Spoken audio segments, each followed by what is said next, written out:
funções quadráticas ou função de segundo grau. Temos a seguinte relação: y igual a x² mais bx mais c, onde o a tem que ser diferente de zero e b e c tem que pertencer aos reais, né? Esse símbolo é para todo, né? Para todo b e c pertencentes a reais. Sabendo que f de x é igual a y. Por quê? Porque aqui pode vir y, como também pode vir f de x. Compreendeu? Logo, vamos aqui um exemplo. Seja y igual a x² menos 4x mais 3 com função de reais e reais. Isso significa que você pode usar qualquer valor real ali para a relação x, né? Relação a f de x, que é o y. E aí ele fala, faça a construção gráfica. Então vamos lá. Fazemos uma coluna para x, fazemos uma coluna para a relação x² menos 4x mais 3 e uma coluna para o y. Logo, damos valores que nós quisermos. O professor Tiago escolheu menos 1, 0, 1 e 2. Poderia ser qualquer número que você quiser, ok? E logo a gente vai ter o quê? Menos 1 ao quadrado, menos 4 vezes menos 1, mais 3. Calculando essa situação, encontramos o valor 8. Trocando o x por zero, a gente tem 0 ao quadrado, menos 4 vezes 0, mais 3. Logo, você vai encontrar, neste caso, 3 como resposta. A resposta sempre na coluna do y. Agora o 1. 1 ao quadrado, menos 4 vezes 1, mais 3. E aí a resposta a gente vai calcular e encontrar 0. Em relação ao x valendo 2, a gente vai ter 2 ao quadrado, menos 4 vezes 2 mais 3, que a resposta é menos 1. Agora vamos construir o nosso esboço. Por que esboço? Porque esboço não precisa estar perfeito. Só pode... Eu me atrapalhei. Só pode somente identificar isso aí. Identificar a função, ok? Então veja bem. Para x eu tenho menos 1. Vou construir primeiramente o plano cartesiano. Se você não sabe construir o plano cartesiano, veja a aula que nós temos aqui no canal de funções, onde eu ensino a construir o plano cartesiano, aqui no curso do 9º ano, ok? E aí a gente vai construir o plano cartesiano pelo eixo y, que é chamado de ordenadas, e o eixo x, que é chamado de abscissas. O eixo y, para eu lembrar o nome, é só pensar em roupas em pé. Elas estarão ordenadas. Não sei se o seu guarda-roupa está, mas aqui tem que estar. E a outra vai ser abscissa, ok? E aí o que a gente tem? A gente tem menos 1 para x, nos valores negativos x, e 8 para y. E aí eu faço aqui o tracejado e boto a bolinha. Eu tenho 0 no x, mas eu tenho 3 no y. Então eu marco em cima da reta do y. Por que, professor, marca em cima da reta? Porque o x é 0. E eu só tenho o valor 3 para o y. Então eu marco em cima da reta. Eu tenho 1 para x e 0 para y. Então se eu tenho 1 para x e o 0 para y, então sendo y igual a 0, eu vou marcar em cima do eixo de x o valor de 1.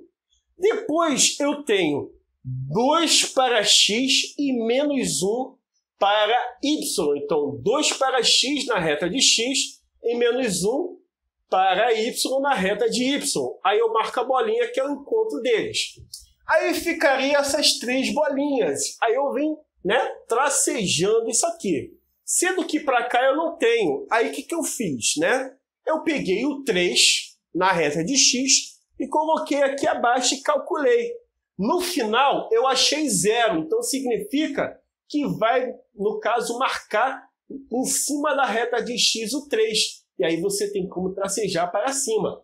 E assim eu tenho a minha parábola, que é chamado essa concavidade, que pode ser para cima ou para baixo. Eu vou estar explicando isso.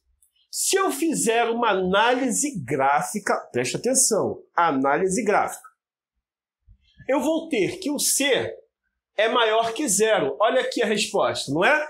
O C é positivo, ó, se você comparar a equação. Então, C é maior que zero. Show de bola. Como ao passar a parábola pela reta de y, ou pelo eixo de y, né?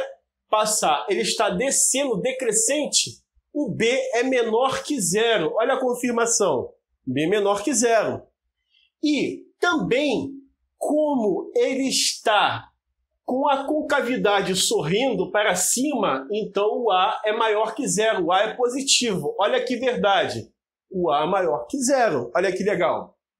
E também o delta, que são as duas raízes reais, é maior que zero, porque toca em dois pontos no eixo de x. Ou seja, esse ponto em cima da reta é chamada de raiz ou zero da função. Esses dois pontos que marca em cima da reta de x. Então, x1 é 1, x2 é 3. Né? Então, as raízes dessa função, raízes x1 e x2, nesse caso é 1 e 3, ok? Se você calcular aqui, efetuar o cálculo de equação de segundo grau, né? Na verdade, chama-se de Bhaskara, mesmo não sendo de Bhaskara, você vai encontrar as raízes 1 e 3.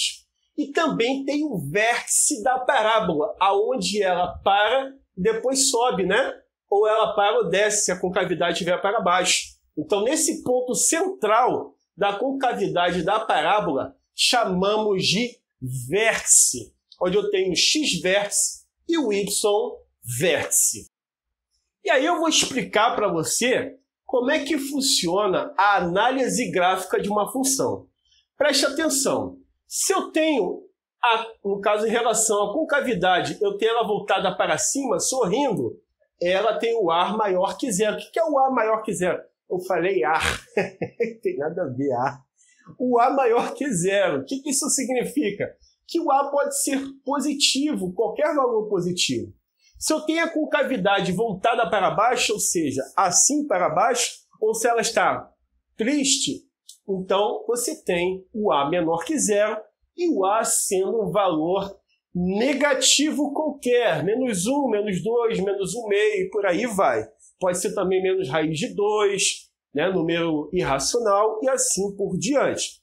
Em relação ao coeficiente B da parábola, quando ele passa pelo... Isso aqui é só um exemplo, claro, né? Quando ele passa pelo eixo de y descendo, ele é menor que zero. Se ele passar no encontro dos eixos de y e de x, ele é maior que zero. E se ele tiver, quando vier a parábola, passar pelo eixo de y e subir, você tem o B maior que zero. Mas, professor, eu só tenho esse exemplo quando você tem a parábola ela sorrindo para cima? Não, pode ser para baixo. Mesmo para baixo, ela atravessando e descendo, né, atravessando o eixo de y e descendo, vai ser menor que zero. Se passar por esse eixo aqui, né, pelo encontro dos eixos de x e de y, ele é igual a zero. E se tiver, no caso, subindo, né, mesmo que esteja para baixo, o B é maior que zero. Ou seja, atravessou o eixo de y, está subindo, então é maior que zero. Está descendo, né, nesse caso, menor que zero. Se tiver no meio do eixo, né, nesse ponto central do eixo, você tem o B igual a zero, conforme o exemplo dado, né? Olha só, atravessou o eixo de y, ó, tá descendo, ó. Então o B é menor que zero, ok? Isso tanto para a concavidade para cima quanto para baixo, quanto sorrindo quanto chorando, ok? Em relação ao coeficiente C, ou seja, quando atravessa o eixo de y nesse ponto aqui, ó, do encontro da parábola com a reta de y, se ele tocar nos pontos positivos de y, o valor de C é positivo, ou seja, maior que zero. Se tocar no ponto negativo de y, então você vai ter o c menor que zero. Mas se tocar no encontro dos eixos de x e de y, você vai ter c igual a zero, ok? E agora falando das raízes reais de uma parábola ou de uma função de segundo grau, como é conhecida. Primeiro de tudo, a gente vai analisar o valor de delta. Lembra o delta da equação, né, da função... função não. Pela fórmula de Bhaskara, hoje eu estou ótimo. Pela fórmula de... Pela fórmula de Bhaskara, que não é de Bhaskara, na verdade, você tem o delta igual a b ao quadrado menos 4ac, né? Que é a fórmula do delta. Se ele toca em dois pontos no eixo de x, né? Você tem o eixo de x aqui, teria o de y. Como a análise é somente no eixo de x, então coloquei somente o eixo de x. Se ele tocar em dois pontos no eixo de x, o delta é maior que zero. O que isso quer dizer? Que possui duas raízes reais e diferentes.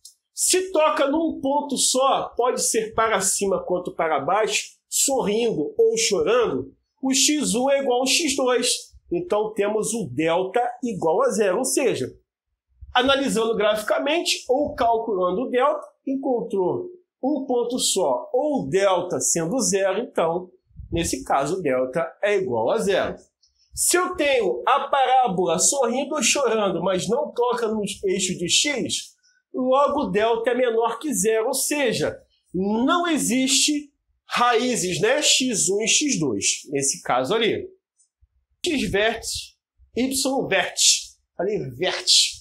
Então você tem a concavidade voltada para baixo, chorando, e ela sorrindo. O ponto central são os vértices dessa parábola, correto?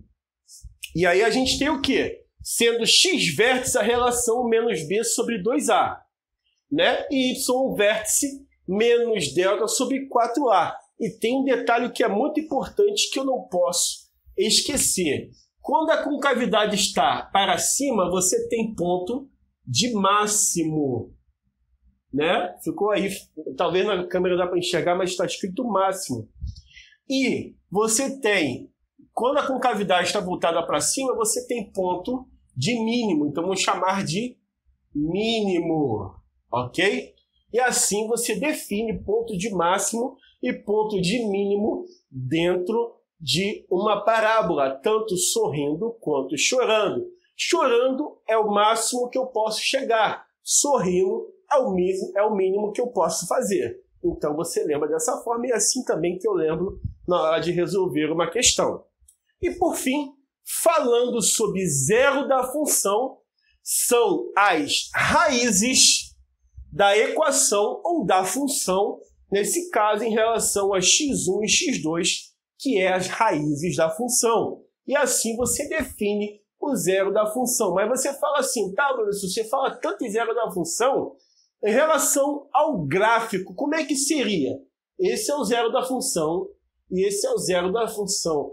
Ah, entendi. Então esse ponto que marca entre a parábola e a reta de x é o zero da função, né, professor? Exatamente. Mas por que zero da função, professor? Porque se eu pegar esse 1, por exemplo, dentro desse exemplo aqui, e jogar em valor em relação ao valor de x, você vai achar y igual a zero. Por isso que é chamado zero da função, né? Porque f de x é igual a y, tá certo? Espero que você tenha gostado dessa videoaula, ok? Vou deixar aqui para você a playlist do 9º ano completa para que você possa estar se dando bem, ok? Lembrando que os meus vídeos aqui do canal, além de focar no ano do aluno, no caso de 6º ao 9º ano, nesse caso, né? E aqui a gente está falando de 9º ano, a gente foca em Enem, vestibulares, escolas militares e concursos em geral, ok? Então, estamos lutando por uma educação de qualidade gratuita via rede social, que é o nosso glorioso YouTube, tá certo? E quando pensar em matemática e boa didática, pense matemática passo a passo, ok? Grande abraço, fique com Deus e até a próxima videoaula. Valeu!